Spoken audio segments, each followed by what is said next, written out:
Ketika bocil ini mengerjakan PR, ada ibu Toka dan bayinya yang masih di dalam kandungan yang melihatnya, guys.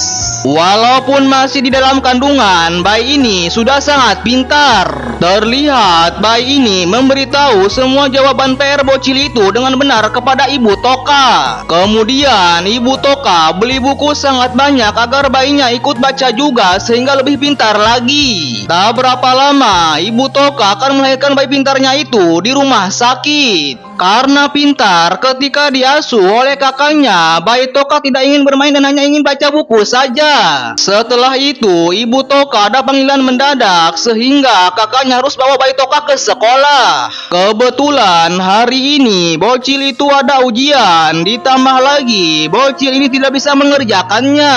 Sehingga bayi Toka akan kerjakan. Karena hal itu, bocil ini dapat nilai paling bagus berkat bayi Toka, guys.